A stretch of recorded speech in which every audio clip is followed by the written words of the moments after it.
Olá, sejam muito bem-vindos para mais um episódio do Universo Marketing. Hoje o tema, sabe qual é? Aquele negócio que todo mundo fala pra caramba, todo mundo diz que entende e que é complicado, ou não é complicado, sei lá. Marketing pessoal e networking. O que é isso? Como agir? Como trabalhar? Serve pra mim mesmo? Não serve? E pra isso, dois especialistas nessa bagaça. Primeiro deles, Gil Mota, aqui na minha frente. Gil Mota, ele é diretor de criação e planejamento de live marketing, marketing ao vivo. E na minha frente também, Marcelo Miyashita, o cara que não envelhece, foi meu professor em 2003 e continua aqui. Esse cara é do arte de relacionamento, dá curso de tudo que é coisa no Brasil e viagem. E ele é o quê? Ele também dá um curso de networking e de marketing pessoal. Então, para falar desse tema, são os dois, né? E aí eu já começo pelo começo, cara. Quando eu olho pra vocês dois, olha a cena que eu vejo. Um óculos moderno, uma barbinha aqui embaixo no Dio, um Miyashita com um terno aí que deve custar o meu carro, e um coisinha do Rotary. Vestimenta é marketing pessoal, não? Também, porque quando a gente faz networking, existem 2 graus de relacionamento. Você tem aquele relacionamento com as pessoas mais próximas, com o qual você tem profundidade. Você tem aproximação, você tem a rotina, você tem o hábito, ou seja, você tem a chance de, durante o tempo, durante os vários contatos, aquele seu colega de trabalho, aquele cliente que você visita sempre, dele te conhecer pelo que você é. Já quando a gente busca ampliar nossa base de relacionamento, nossa base de contato com mais pessoas, a gente tem que entender que muitas pessoas vão conhecer você por aquele encontro pontual, aquele encontro físico, e às vezes nem é encontro físico. Logo, torna-se interessante você trabalhar um pouco, não vou dizer a vestimenta, tá? Mas o que você comunica, a sua imagem pública. Que, claro, isso não tem a ver com estar vestido com roupa cara, não tem a ver com roupa, tem a ver com postura e tem a ver com adequação ao ambiente, porque a gente deixa impressão. É que nem um produto. Um produto muitas vezes se apresenta a um cliente só uma vez e naquele momento ele deixa uma impressão. Então, quando a gente busca sair da casinha, estabelecer conexões com mais pessoas, tem alguns cuidados que antes a gente não se preocupava tanto, porque as pessoas vão ter chance para conhecer a gente mais vezes, né? Mas hoje, nesse contexto onde você está buscando estabelecer conexões e relacionamento com uma ampla base, a gente tem que tomar cuidado, né? Essa é a minha opinião sobre. Mas não estou de terno por conta disso não, viu? Porque tem uma reunião daqui a pouco. Mas eu concordo super com isso. Eu penso o seguinte, um profissional, a partir de um certo momento, ele não é só um profissional, ele é um produto. Ele é uma marca. E eu faço muito analogia de um produto numa gôndola do supermercado. O que faz você olhar para aquele produto? Primeiramente, a embalagem. Ou seja, se você é daquelas pessoas que gosta de se vestir como todo mundo se veste, não há nenhum problema quanto a isso. Mas diferencial você não vai ter. E não é só isso. É o nome que você usa, é a bula, né? É o que esse produto está oferecendo, quais são as vantagens, como é que é o seu modo de uso. Eu faço uma analogia muito clara entre produto que está na prateleira e você que se posiciona no mercado profissional. Até porque tem uma coisa que para mim é muito irônica. A gente vive a época mais diversa do mundo. Mas, incrivelmente, as pessoas estão indo sempre para o mesmo lugar, do mesmo jeito. Ou seja, você ter a posição de se destacar, de aceitar ser diferente, exige muita coragem. Porque o mundo não te direciona para isso. Exato. Então, eu acho que Óbvio, eu gosto de óculos diferentes porque é uma coisa que eu gosto, então tudo bem. Tem gente que não gosta e tá tudo bem também. Mas eu concordo totalmente com você, assim. Você tem que ter alguma característica, seja ela física, seja ela postural, seja ela no seu discurso, seja ela na sua índole, na sua energia, que fala assim, cara, eu lembro desse cara. Porque acho que não tem coisa pior no mundo de você ficar renegado ao ostracismo, né? Ninguém lembrar de você, ou significa, não tem nada em você que seja relevante o suficiente para alguém se lembrar de você. Exato. Nem que seja um cartão de visitas. Isso mesmo. Imagem todo mundo transmite. Agora, nem todo mundo assume um lado profissional público. Tem muitos profissionais, Mas a grande maioria dos profissionais não são públicos, não são pessoas públicas. São pessoas que trabalham, exercem suas funções, realizam seus goals, mas dentro do seu ambiente, dentro do seu universo, dentro da sua empresa, dentro dos seus clientes. Ou seja, não se expõe, não sai daquele círculo. Quando você busca sair desse círculo e ampliar a sua base, claro, fazendo isso em função do mérito, da qualidade do seu trabalho, né? Aí a gente tem que dar um passo antes, né? Você só vai fazer marketing, claro, se o produto for bom, tiver um bom histórico, tiver um bom conteúdo, né? Tiver uma bula que realmente resolva o que se dispõe a fazer, né? Tendo essas características, você pode sair do seu dia a dia. E aí você tem que começar a trabalhar a sua imagem, o que você comunica, como você comunica, porque você se torna ou busca se tornar um ser público, um ser profissional público. Então, olha que interessante, não? Nem todo mundo é público. Aliás, a grande maioria dos profissionais não são públicos. E nem querem ser e tá bom. Né? E nem querem ser. Agora, quando a gente começa a perceber, né, as vantagens que um profissional que entrega, né, tem em função da sua reputação num pequeno círculo, as vantagens que ele pode adquirir ao ampliar esse círculo e como isso pode retornar para ele em mais negócios, oportunidades, etc., né? A gente começa a pensar, né? Poxa vida, né? Querer ou não querer ser é uma escolha, a gente tem que respeitar, lógico, né? Agora, é uma baita oportunidade. E tem uma coisa interessante, a gente que vive de marketing, a gente estuda produto, a gente estuda ponto forte, ponto fraco do produto, e a gente não pode esquecer que quando a gente fala de marketing pessoal, isso está envolvido. Então, quando a gente pensa numa caneca, qual o posicionamento de mercado, qual a personalidade dela, como ela fala com o público, qual o tom de voz, isso tudo que a gente usa para caneca, para um carro, para um produto, você pode levar para pessoas, que é essa ideia do marketing pessoal. Ou seja, marketing pessoal não é simplesmente você sair com uma ideia doida na cabeça ou agindo de... Tem uma consistência, né? O cuidado do marketing pessoal, na minha opinião, não sei se vocês concordam com isso, é tomar cuidado com que isso não inviabilize a sua verdade. Porque num produto, quando eu defino como um Apple tem que agir, beleza, ele não tem vida, né? Mas quando eu decido o que eu posso falar, o que eu não posso falar, eu tenho que tomar muito cuidado em não deixar de ser o João. Essa que é, para mim, a grande falha no marketing pessoal das pessoas. Quando elas programam tanto o que elas têm que falar, como têm que agir, que elas deixam de ser elas. Como não cair nessa pegadinha? É interessante o que você está falando, porque acho que para mim a palavra que resume isso é autenticidade, né? Nenhum produto bem embalado suporta ser mal feito. Você pode comprar a embalagem mais linda do mundo, se o produto não entrega, desculpa, não vai dar certo. E acho que isso é importante em tempos atuais, João, porque a gente tem tantos modelos, vou colocar entre aspas, cochetes e parênteses os modelos, as pessoas que dão certo, as pessoas que são influências, as pessoas que definitivamente elas são merecedoras daquilo que elas conquistam, mas será que ela é um modelo correto? Será que eu tenho autenticidade para valorizar alguma característica minha e colocar ela em primeiro plano? Ou eu estou tentando copiar alguém? Porque eu acho que tem uma boa fase da nossa vida que a gente suga as pessoas, né? Eu tenho um pedacinho seu, mais um pedacinho seu. Faz parte da construção do seu diferencial você usar alguns mestres, alguns mentores. Principalmente quando você é criança, morando com os pais, né? Você pega muito pai, a mãe. E acho que foi ótimo você falou isso, que eu estava exatamente querendo falar sobre isso. Ontem eu estava dando uma palestra para Belas Artes e eu estava querendo me apegar em alguma coisa da apresentação para dividir com eles algumas lições. Eu tenho uma parte do meu slide que mostra de prêmios. Pô, eu tenho mais de 25 anos de profissão, já ganhei vários prêmios, mas eu sempre tive dificuldade de apresentar isso numa faculdade. Eu achava meio pedante, meio metido eu mostrar prêmios. Até que eu estava esperando uma palestra numa outra faculdade e uma pessoa de publicidade apareceu antes. E, basicamente, ele falou muito na primeira pessoa. Eu ganhei, eu fiz. E eu falei assim, cara, ele não está errado. Porque se a gente for olhar mesmo, os maiores sucessos das redes sociais são pessoas, não são empresas. Então, eu coloquei para eles essa questão que ontem, exatamente ontem, eu parei naquele slide e falei assim, gente, eu quero mostrar isso para vocês como uma maneira de me provocar. Porque eu não tenho que ter vergonha disso. Eu não tenho que achar que eu estou sendo pedante mostrando isso para eles. Primeiro, porque eu mereci ganhar. E segundo, porque tem uma frase que eu venho usando há muito tempo, que é assim, o mundo não é de quem faz, o mundo é de quem vende.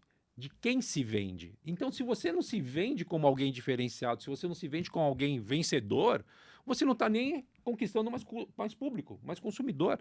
Eu brinco muito, tem um quiosque de shopping que chama assim, o melhor bolo de chocolate do mundo. Eu não sei se é, mas eu vou lá comprar. Ele está falando que é o melhor, não vou comprar o segundo melhor. Então, eu acho que a gente, às vezes, tem que desconstruir coisas que nós tivemos dos nossos pais. Tem muito disso mesmo. Não tá? tem? Quando a gente fala em marketing pessoal, a gente tende a, primeiramente, enxergar a parte externa, né? que é a embalagem. É que nem um leigo quando começa a estudar marketing. Né? Tende a achar que marketing é só a parte externa. Mas marketing pessoal, assim como o marketing, é muito mais do que embalagem. Tá? E a parte que a gente mais utiliza quando a gente aplica isso para nós, não é a questão da embalagem, é a questão da autenticidade, da identidade, que tem muito a ver com estratégia e tem a ver com escolhas. E essas escolhas de como eu vou me apresentar tem que respeitar muito quem você é. Porque muito mais do que a pressão que existe sobre um produto, existe uma pressão por autenticidade muito maior frente a pessoas. Né? E aí entra uma outra questão, que é a relação das pessoas, e talvez isso seja uma influência católica, cultural, etc., né? De entender os seus méritos e comunicar os seus méritos. A questão é o como. Uhum. Porque assim como uma empresa comunica os seus produtos, ela tem que levar em consideração a sua audiência, o seu público, ou seja, o outro. Como o outro vai interpretar o que eu coloco. Por isso que, às vezes, o mesmo discurso que você aplica num evento, aplica numa aula, ou aplica junto a uma pessoa, pode ter interpretações diferentes. Né? Empresa não consegue modular tanto o seu discurso, porque é uma mensagem única para um grande público. Pessoas conseguem. E aí entra aquela capacidade que é muito mais de comunicação, é a capacidade do entendimento, do diálogo, de como eu posso transmitir os meus méritos, tá? De um modo que seja aceito pelo outro e não gere repulsa no outro. E a vantagem do diálogo é que permite esse ajuste. Tá? Às vezes a gente começa uma conversa, uma abordagem, a gente percebe que, poxa vida, não está dando certo. E o diálogo permite que você trabalhe isso. É diferente da comunicação, que ela tende a ser mais estática, tende a ser mais plural, tende a ser mais média e não tão ajustada. Né? Claro que hoje em dia, com as redes, etc., você tem essa possibilidade. Né? Mas no diálogo, você tem muito mais essa chance. Tá? Então, quando a gente fala em marketing pessoal, eu enxergo muito mais a questão de estratégia e decisões. E entra uma palavrinha, né, que é tudo no marketing, que é a grande raiz do marketing, que é posicionamento. Isso tem que respeitar quem você é, tem que respeitar o que você busca, tá? E aí precisa ter um bom alinhamento entre expectativa e realidade. Nós somos geradores de expectativa. Uhum. Isso é fato. Mas ela tem que elevar um pouquinho, né? Não pode elevar muito. Porque se você exagera, aí você perde a autenticidade. Né? E aí tudo que você transmite acaba soando falso, soando extremamente alavancado, etc. E tem uma coisa interessante, a gente tá falando de méritos, como mostrar nossos méritos, que não precisa ter vergonha, que no marketing pessoal mostrar vitória bacana. Só que eu noto também diferente, viu? Eu por gostar desse assunto, eu vejo as pessoas se portando na rede. E aquela pessoa que é muito boa demais, que não erra, que quer o bem da humanidade, eu vou ser honesto, me cansa muito rápido. Me cansa muito rápido. Porque eu falo assim, essa pessoa não é humana, ela não caga, ela não fala um palavrão de vez em quando. E aí eu comecei a reparar que as pessoas que eu gosto são as que fazem cagada. Não com frequência e não graves. Aí eu comecei a buscar que os influenciadores digitais, os que mais bombam são esses. Os que são humanos, e o humano erra. E aí eu me lembro de uma aula de redação que uma professora falou isso na faculdade. Repara que a gente gosta do vilão. Às vezes a gente gosta do vilão, o Coringa, no Batman, não sei o quê. Não é pela maldade dele, mas ele é humano, ele erra que nem a gente. É chato um super-homem que nunca erra. Então, assim, o quanto a gente pode mostrar nossas fragilidades sem impactar? Sem acontecer de falar assim, pô, mas o João ele é ruim assim, ele errou nesse projeto, então eu não quero mais contratar ele. Até que ponto a gente pode mostrar nossos erros, que são comuns, a gente erra, sem perder essa imagem bacana que a gente quer construir. Eu acho uma reflexão importantíssima, porque eu acho que ela parte de um princípio de você ter uma autocrítica muito grande, de reconhecer os seus erros, seus defeitos, suas inconsistências, porque nós somos humanos. Aliás, o mundo mudou nesse sentido, do B2B, do B2C para o B2Age, Age to Age, onde o Age são os humanos. Nós somos pessoas fazendo coisas para as pessoas. Alguns anos atrás, a Trend Watching, que é uma revista, uma publicação a respeito de tendências, falou sobre uma tendência, que obviamente hoje não é mais uma tendência, chamada Flawsome. O que era Flawsome? Que os consumidores, eles são simpáticos por marcas que aceitam que erraram e corrigiram. Porque eles entendem que é impossível alguém errar.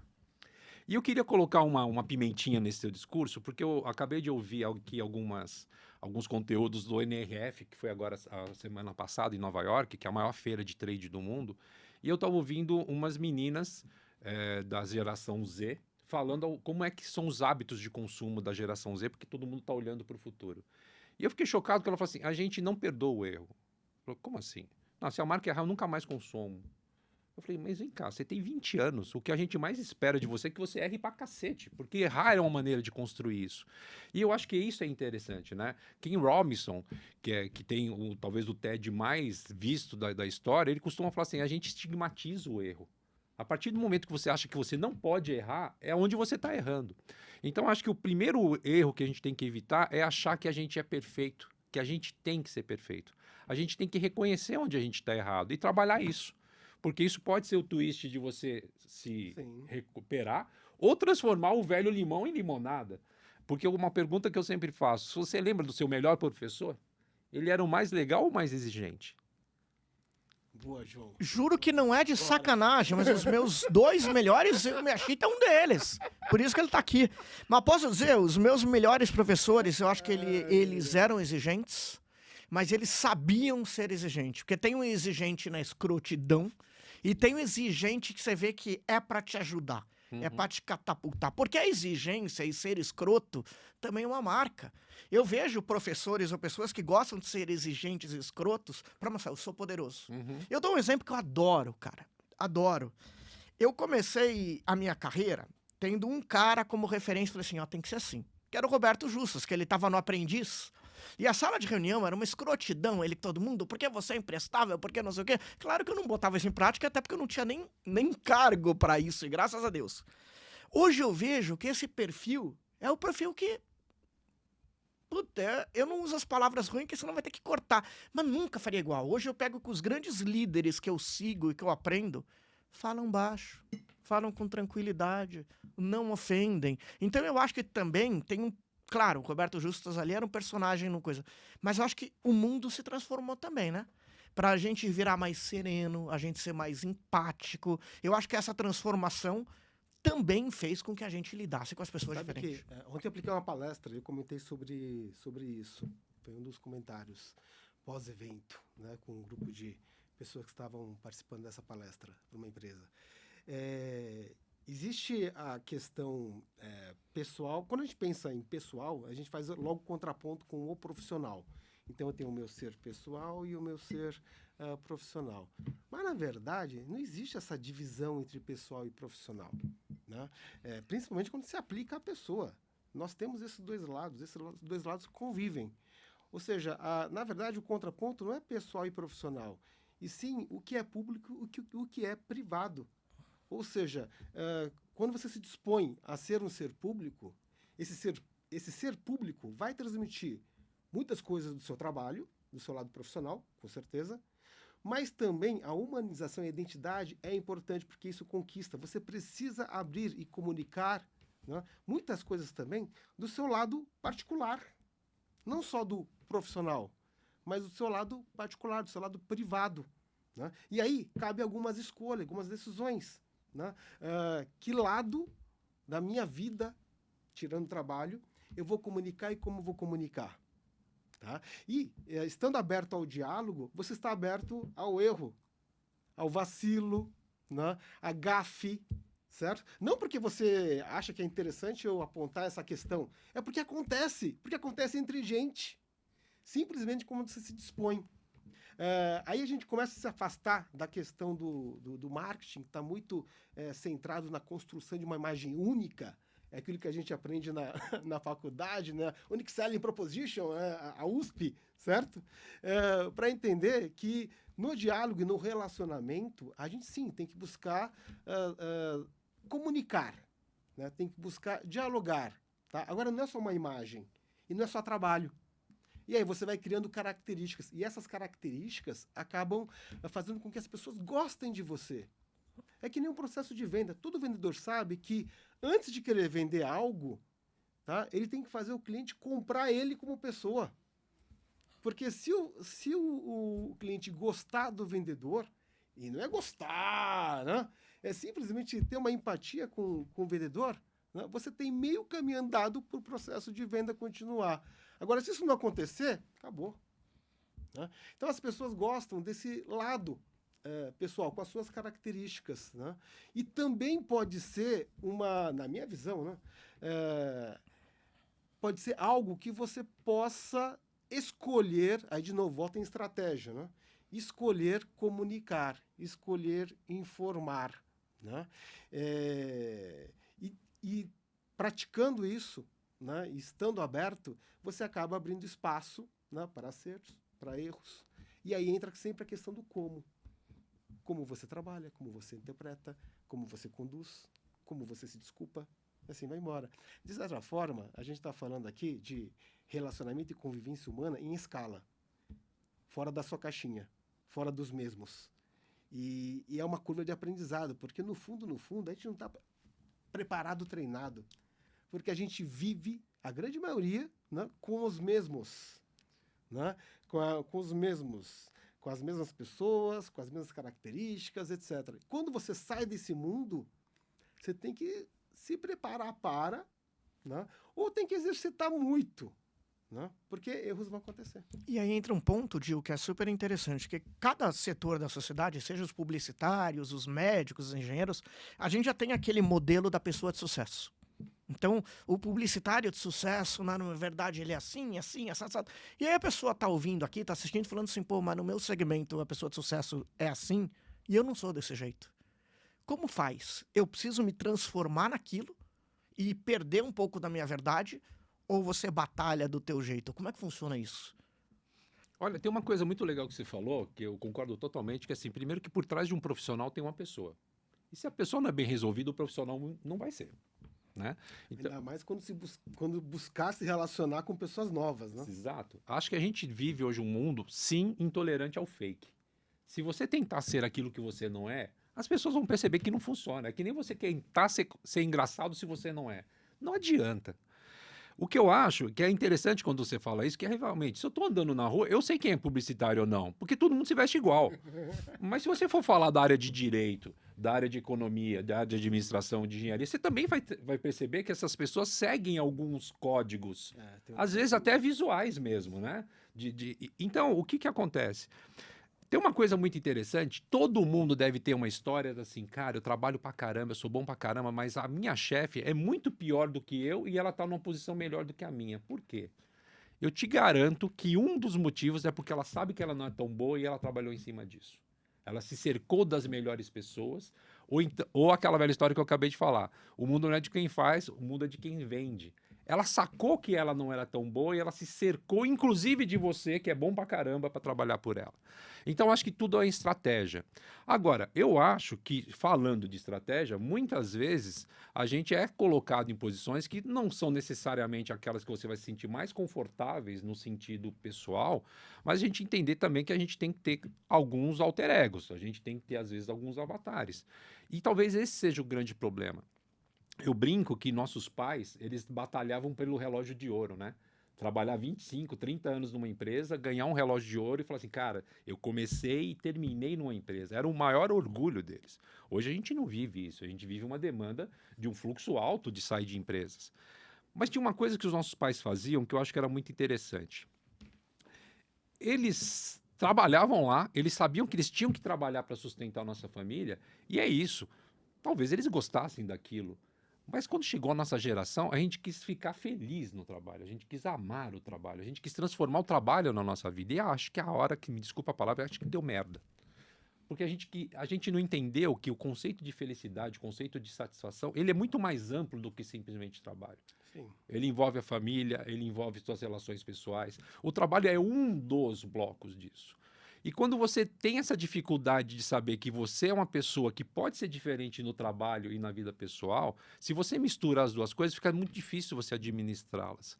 Então eu acho que em alguns momentos, quando você tem alguns códigos, fala assim, olha, para você ser o líder que você quer, você vai ter que fazer alguma coisa, cara, avalie o quanto isso é realmente tão violento para você mudar e aceite que é a regra. Ah, mas isso vai mudar quem eu sou? Lógico que não, a menos que você aceite isso como uma verdade absoluta. É óbvio que você é muito mais catedrático nesse assunto que eu estou te falando, mas é uma percepção só pessoal. Eu acho que a gente precisa entender quem a gente é e aceitar que às vezes a gente não vai conseguir impor exatamente tudo do nosso jeito. É aceitar, ou como diz o meu amigo Júlio Anderi, ou você muda ou se muda. Talvez seja essa a questão. Por outro lado, né, se a gente for esperar estarmos prontos para, a partir daí, sair de casa, a gente nunca vai sair, certo? Nunca vai sair. E aí entra a importância do networking. Eu sempre coloco esses assuntos como assuntos paralelos. São complementares, mas não são a mesma coisa, porque, como eu já coloquei para vocês, né, marketing é muito mais decisão, escolha, né, respeitando suas características. Agora, networking é a parte prática. A questão é que você tem desse lado o pensamento e você tem desse lado o comportamento. E olha que coisa interessante, né? É muito mais fácil você aceitar algo via pensamento do que via comportamento. Numa aula, você assiste um professor, o professor argumenta, ele conduz uma tese lógica, você aceita. Certo? É fácil o pensamento aceitar, né? Agora, é difícil você começar a fazer. Certo? Até porque, muitas vezes, para você começar a fazer, você precisa ter o apoio racional do pensamento, que também está lastreado com conclusão. E aí, se você não se sente pronto, você simplesmente não faz. Né? Só que todo mundo tem as suas demandas, todo mundo tem as suas metas, todo mundo tem o seu dia a dia. E aí entra a questão do networking, que é muito mais você buscar fazer, repetir, a repetição vai te dar o aprendizado, vai construir o hábito e vai te dar os motivos. Por isso, às vezes, algumas pessoas perguntam, professor, como é que eu começo a fazer networking? Né? Começa a se apresentar, começa a circular, né? Começa fazendo. Como é que você acha que eu aprendi a palestrar? Eu aprendi a me comunicar para 1.000 pessoas, para 5.000 pessoas, né? Para 2 pessoas. Né? Palestrando, né? Claro, a gente não começa certo, a gente passa vexame pra caramba, a gente erra pra caramba, certo? O fato é que o hábito muda. Não é o fingir ou querer ser o que você não é o tentar. Eu costumo colocar, acho que todo mundo nessa busca alavancada, onde você busca fazer algo novo na sua vida, né? Você não faz o algo novo não sendo o que você é para enganar o outro. Você faz o algo novo para se tornar. E aí a prática, o exercício, vai fazer você também rever as suas escolhas, as suas decisões. E mais, é igual quando você começa a praticar algum exercício físico. É a mesma história. Você começa a fazer, se você esperar todos os motivos para fazer, você não faz. Aí você começa a fazer uma aula, 2 aulas, 3 aulas. Aquilo virou um hábito, né? Você começa a encontrar respostas e você começa a mudar como pessoa. Não só suas características, no caso, físicas, né? Mas também mentais. Então, networking é exercício, né? Onde você realmente se coloca em situações de conflito, até com o outro, tá? E a repetição vai te mostrar e te apresentar fórmulas, caminhos e soluções. Mas eu acho que network também não é para qualquer um. Vou dar o meu exemplo, porque eu acredito nisso, que é uma coisa você ter muitos amigos e ir lá pro churrasco. né? E tá batendo. Isso não necessariamente é um network. Um network também é uma palavra, às vezes, para alguns, acho que tá mudando, demonizada. Network parece, pô, ele se dá bem por causa do network dele. Mas network, putz, network para mim é uma coisa muito bacana, porque tem a ver com generosidade. Isso é o que eu realmente acredito. Vou dar um exemplo. Como é que eu cresci ou com a ajuda dos outros? Normalmente, quem me ajuda são pessoas que eu repetidamente ajudei antes. É uma troca. Então você pensa assim, puxa, vários projetos, eu chamo... Aqui não é Grapper Podcast, tem alguns que eu chamei e criei o tema só por causa dessa pessoa, porque me ajudou tanto no passado e eu ajudo. Então eu sempre falo para todo mundo, o que é network? Você quer ter um networking bom? Ajude. Ajude o outro. Vê uma oportunidade, ajude. Porque nem todos vão retribuir, mas uma hora volta. E quando você tiver essa rede grande de pessoas que se ajudam, isso é network. E o se ajudar não vem por qualquer motivo. Vem primeiro, porque existe parceria, mas existe confiança. Porque eu não vou dar uma oportunidade para alguém que eu não confio, porque senão ele não vai entregar o que foi prometido e outro cara vai ficar chateado comigo, ou outra mulher. Então, network tem isso, né? Da confiança e tem a ver com se doar. E eu acho que nem todo mundo é preparado para isso, porque muita gente entra no network pensando, o que eu vou ganhar? O que eu vou conseguir? Aí é que falhou desde o começo. Sabe que no curso que eu lancei em 2007, eu tenho um curso de networking. 94 turmas presenciais realizadas. É uma coisa absurda. Não é um curso focado em desenvolvimento com uma ótica de recursos humanos. Não é porque eu sou cara de marketing. É um curso de marketing aplicado. No fundo é isso, né? E como professor e como japonês, né, tem que ter lógica, tem que ter método, tem que ter raciocínio. E a gente lastreia networking em duas chaves, em duas características: a sociabilidade e a associabilidade. Sociabilidade é isso. Sociabilidade é você desenvolver a sua habilidade social, que tem muito a ver com buscar ajudar o outro, ou buscar ajudar o próximo, né? E aí você se torna interessante. E aí você consegue abrir um diálogo, você se torna seguro, você se torna confiável para a pessoa. Tem aquela série lá oh, meu Deus do céu, aquela série médica que tem Grey's Anatomy, que todo mundo transa e morre. Não é essa. É aquela do ator bonitão, tudo, que ele é diretor de um hospital. Ai, meu Deus do céu. Vixe, sério que o hospital com ator bonitão tem demais, aí ferrou. 2 horas Mas depois. Ele tem uma frase, né, que conquista as pessoas. O que eu posso fazer para te ajudar? As pessoas do hospital inteiro chegam para ele com problemas, né? E ele não enfrenta os problemas. Ele simplesmente pergunta: o que eu posso fazer para te ajudar? New Amsterdã, nome da série, né? E isso quebra as pessoas, porque as pessoas elas entendem que elas precisam colaborar a partir do momento que um se abriu para o outro. E isso é relacionamento. O desafio é você fazer isso em escala. O desafio é você buscar conexões, não porque é só interesse seu, né? Mas é porque você pode colaborar também com a pessoa. Mas esse network, né, minha chita, né, Gil? É fazer em escala sem ser automático, que essa é a dificuldade, né? E sem você virar uma máquina, correto? E até acho que tem uma coisa interessante, sendo meio retórico aqui, assim, é você ser interessante e não interesseiro, né? É que nem aquela história daquele pessoal que fazia marketing de rede, lembra? Sim, nossa senhora. Que o cara te conhecia já te olhando com cara de frango, né? Sabe, de frango assado, daqueles desenhos do Pica-Pau. Ele já te olhava pensando que você seria um sócio dele. E eu acho que tem uma coisa muito legal nessa questão, que é assim, coincidentemente, eu estava dando uma mentoria agora de manhã, e eu estava falando isso assim, como é que você constrói um networking? A partir daquilo que você tem em comum com a pessoa. Então, se você só chega para a pessoa para falar de trabalho, você vai ficar no circuito de amizade. Mas assim, pô, você descobriu que ela gosta de carro, você gosta de carro, vamos conversar sobre isso. Seja empático com isso. E hoje é muito fácil você conseguir saber isso, antes até mesmo de conhecer a pessoa. Dá uma stalkeada rapidinha nas redes sociais, você sabe alguns gostos dela. Você começa a criar sinergia. A pessoa não vai ter só um assunto. É a mesma coisa você assistir um filme e não ter com quem comentar, né?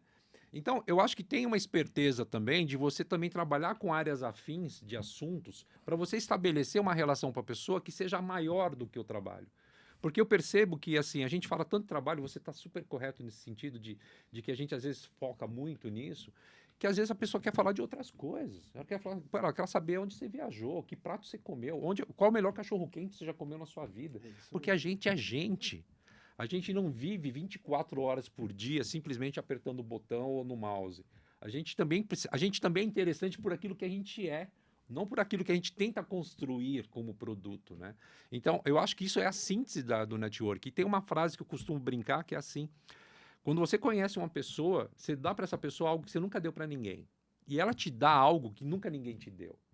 E isso talvez seja exatamente um convite à expansão. Quanto mais pessoas você conhece nesse sentido de networking, melhor você fica porque seu mundo se expande. Exatamente. Você ganha muito mais informação, ganha outras pessoas, ganha outras referências e outros desafios. E é importante tirar alguns mitos de network, porque eu vou dar um exemplo. O pessoal confunde, pelo menos no meu ponto de vista, talvez eu fale bobeira aqui, network com popularidade. Então eu vou dar um exemplo meu. Eu me considero um cara de um ótimo network, mas eu não sou popular, não quero ser e não gosto de ser. Pode ser uma falha. Minha esposa diz que é uma falha gravíssima. Mas vocês me convidarem numa festa, eu adorarei ficar doente no dia para não ter que ir pra festa. Adoro ir jantar com amigos em restaurante, porque se for em casa eu não vou expulsar. Se for na casa deles, eu adoro ver gente. Longe também. Mas o meu network, eu sei que se eu pegar meu telefone, eu chamar várias pessoas para virem aqui ou qualquer lugar, eles vão. Como se eles me chamarem, eu vou. Isso não quer dizer que eu seja popular. Eu gosto, sábado e domingo, estar com a minha filha vendo Netflix e pipoca sem ninguém. Ou seja, dá para ter um network até aquela pessoa que não é a mais popular, que não vive na balada, que não tem 700 amigos. Uma coisa não exclui a outra, correto? Exatamente. Porque, como eu disse para vocês, é importante respeitar as suas características. E as suas características vão ditar o seu modelo. Tá? E não precisa você repetir um modelo de uma outra pessoa. Você tem o seu modelo, a sua forma. Né? O importante é que, seja num raio restrito ou num raio mais ampliado, você consiga disseminar as suas características, as suas entregas e o seu posicionamento.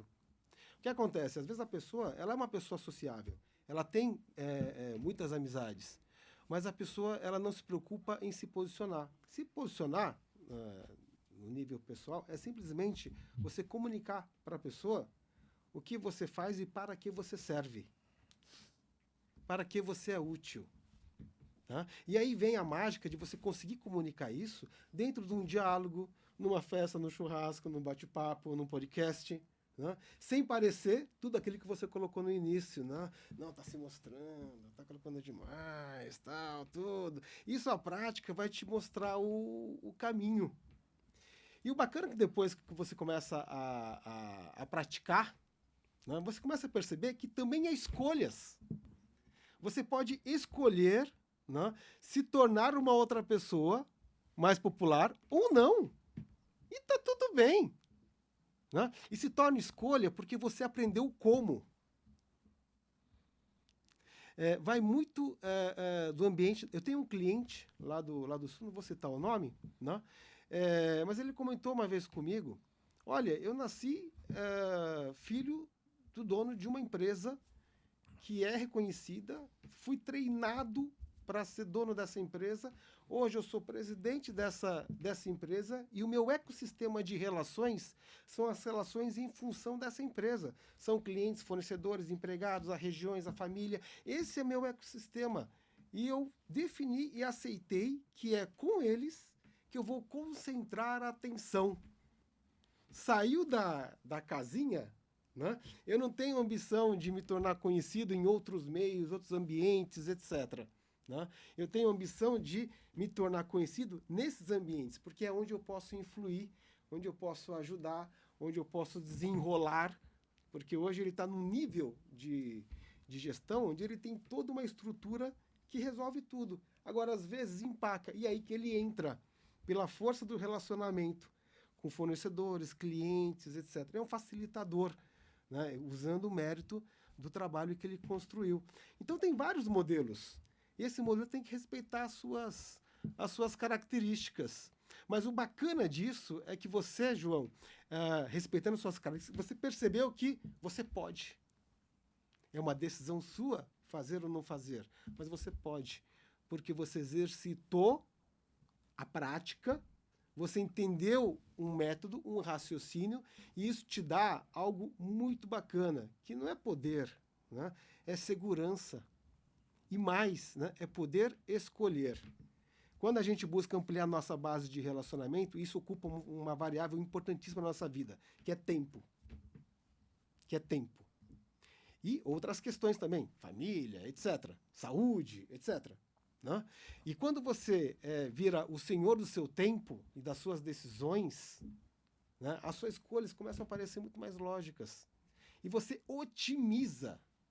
E aí vem uma outra questão que tem a ver com estratégia. Né? Como o nosso tempo é valioso, de certo modo, não é por conta disso, mas de certo modo, né, a gente direciona as nossas relações para aquelas que a gente enxerga serem mais atrativas, seja para o seu lado profissional ou seja para o seu lado pessoal. A gente consegue eficiência. Aqui é uma palavrinha de gestão. Mas vem cá, a gente está falando de marketing pessoal até que ajuda o nosso network. Mas acho que o Gil estava começando a falar ali atrás que às vezes, aí palavras minhas não do Gil, foda-se, eu não quero ter isso para mim, eu não quero me preocupar com a minha marca. Tudo bem, isso é um direito da pessoa? Ou você acredita, Gil, que quando a pessoa opta, fala assim, quer saber? Não quero pensar nisso, qual imagem eu estou passando pro mundo ou nada. Isso já é uma decisão baseada em marketing pessoal. Não decidir é uma decisão, né? No final das contas, né? Eu até, só complementando rapidamente, eu acho que quando a gente fala de networking não é só a arte de saber falar, é a arte de saber ouvir também, né? Principalmente num mundo hoje onde tudo é muito delicado, né? A gente sabe que se posicionar, tomar partidos, afirmar que lado que você está ou como você pensa, isso é extremamente delicado no mundo de hoje. Então, acho que exige disso um senso de colocação, um senso de pertencimento. Acho que a gente falou em algum momento aqui a palavra empatia. Eu acho que hoje ela é uma das coisas mais importantes. Eu estar na sua frente e antes da gente se conhecer, eu já sacar como você é. A gente tem essa capacidade. Então, João, o que eu acho? Eu acho muito importante dentro disso que se você não quer ser isso, não tem problema nenhum. Mas ônus e bônus. Aceite que é assim. Tem muita gente que é muito menos do que a gente, está numa posição muito maior. Por quê? Porque eles decidiram que era isso que eles queriam para eles. Eu até costumo brincar assim, você imagina o que é uma vida de um cara famoso, um Neymar. Ele não consegue ir no cinema, no shopping, numa praia. Por quê? Porque é uma pessoa que todo mundo conhece. Ninguém vai dar para ele o prazer dele ser anônimo. Nós ainda, de certa forma, podemos nos dizer anônimos. A gente consegue fazer coisas sem que haja ser interpelado por muitas pessoas. É uma opção. Agora, a partir do momento que você quer ser famoso, você quer realmente ser uma pessoa de muito sucesso, aceite que você vai ter que ter um preço para pagar para isso. Então, eu não acho que é nenhum problema falar assim, cara, eu não quero nada disso. Tá tudo bem. Mas eu tenho certeza que se você sentar nessa mesa aqui para a gente discutir um negócio agora, você vai discutir. Você vai estar presente. E tá tudo certo. Mas quando a gente fala marketing pessoal, não é nem só o famoso, né? Às vezes é aquele médico que usa o marketing pessoal para transmitir uma mensagem, não é nem pela fama, mas para ele ser consultado no momento certo. Ele conseguiu transmitir essa ideia, né? Aí entra uma analogia que a gente faz com empresas e com marketing. Né? O marketing ele não é necessário. É uma escolha. Tem empresa que não tem marketing. Uhum.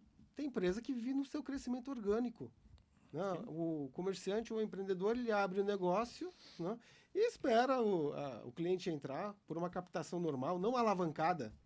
Quando a gente fala muito em marketing, né, marketing é o marketing no gerúndio, né? Ou seja, é você fazer algo além do que você faria naturalmente. É a busca promovida, é a demanda promovida, né? Não a natural, a orgânica. Então, todo mundo, fazendo uma analogia, tem o seu orgânico, o seu natural, tem a sua demanda natural. Agora, é uma escolha, buscar mais. Tá? A questão tem uma outra questão também, né? Que é importante. É uma escolha para quem tem um bom trabalho. É uma escolha para um bom profissional. É uma escolha para uma boa empresa. É uma escolha para uma boa pessoa. Tem pessoas que não estão nesse patamar. Né? Mas aí eu volto a algo que eu comentei agora há pouco. Então a gente vai escolher ser melhor para começar a fazer? É igual a academia. Não, então eu vou escolher ficar num bom momento para começar a fazer academia? Né? Na minha visão, a gente pode fazer tudo ao mesmo tempo agora. Porque tudo que faz gera uma curva de aprendizado. Você pode errar mais, você pode passar mais vexame, né? Mas é uma curva de aprendizado. E voltando para o seu comentário, existe o interesseiro, existe o interessante e existe o interessado. Uhum. Né? E o interessado, ele quer saber muito mais de você do que comunicar sobre você. E é assim que a gente conquista as pessoas. É o que alguns chamam, né, de escutativa. Sim. Né? Bom ouvinte. O bom ouvinte. Porque quando a gente se demonstra, né, esse lado, esse interesse real na pessoa, ou sobre um assunto da pessoa, o diálogo flui. Surge a relação de confiança, de reciprocidade. E essa é uma questão importante. Existem alguns preconceitos com relação ao network, e o principal talvez seja isso, né? É associar o cara a um interesseiro. E é aquele cara que em alguma hora ele vai vender alguma coisa. Em alguma hora ele vai pedir alguma coisa. Chegou para isso. E se pra tem construir. esse preconceito do interesseiro, tem um preconceito do marketing pessoal, que em grande parte é um preconceito porque é um conceito real. Sim. O Dil contou uma história um exemplo que eu gostei muito.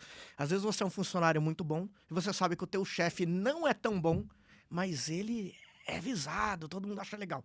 E eu acho que no mundo, o que aconteceu? Se separaram 2 grupos de pessoas ou empresas. Aquela que é tão boa no que faz, que nunca investiu em comunicação e marketing. Aquela pessoa que é tão boa, tão profissional, que manda bem. E aquela que é fraca. E por ser fraca, fala assim, deixa eu investir em marketing pessoal, deixa eu investir em propaganda. E aí a gente viu um monte de picareta aparecendo em curso online, gurus de todos os lugares, que a gente vê que é picareta. Cara, mas ele tá tão bem embalado, que hoje eu vou falar um preconceito meu.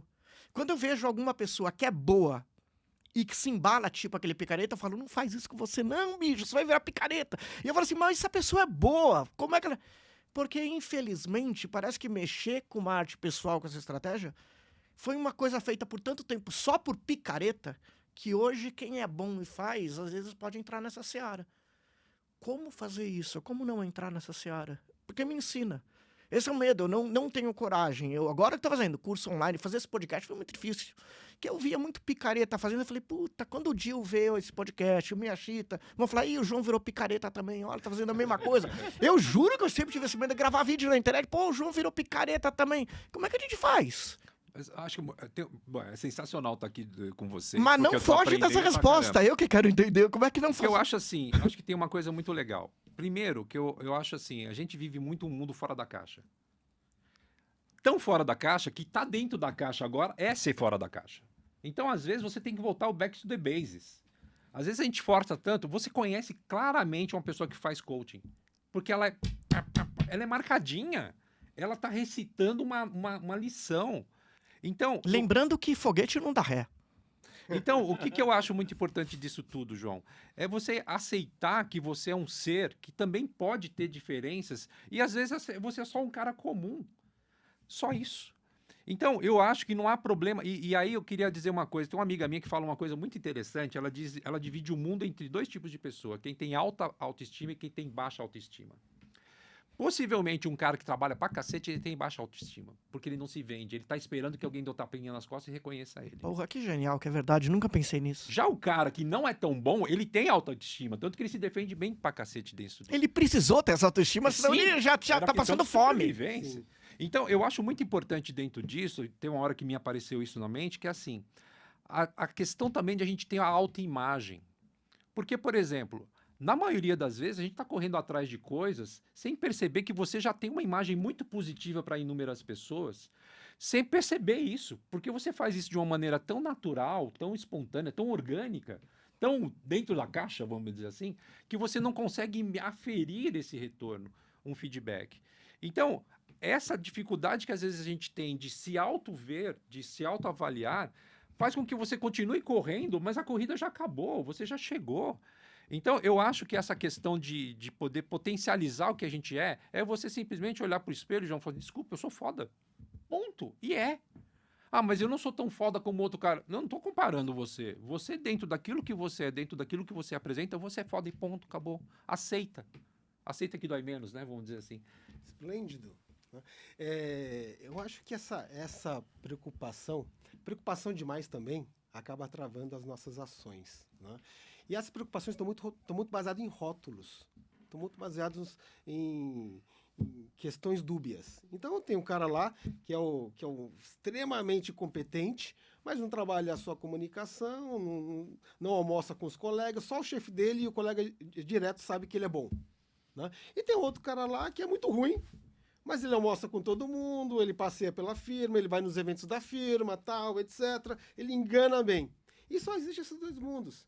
E aí, se isso aqui começar a circular, ele pode carregar também. Eu acho que a coisa não é dúbia. Dá para ser no meio do caminho. Né? Acho que as pessoas são pessoas. E se a gente se preocupar, né, com todo o olhar enviesado ao nosso respeito, a gente não faz. Né? A gente sempre vai ser, por algumas pessoas, mal interpretado. Isso acontece a partir do momento que você se torna público. Só tem uma forma de você não ser mal interpretado. É você reduzir a sua vida, inclusive pessoal, a poucas pessoas com qual você sente que tem controle. Não sobre elas, né? Mas sobre o que você comunica para elas. Saiu um pouco disso, ou seja, entrou numa firma, entrou numa empresa com departamentos e andares, né? Você perdeu o controle do que as pessoas vão achar ao seu... Sempre vai haver. Né?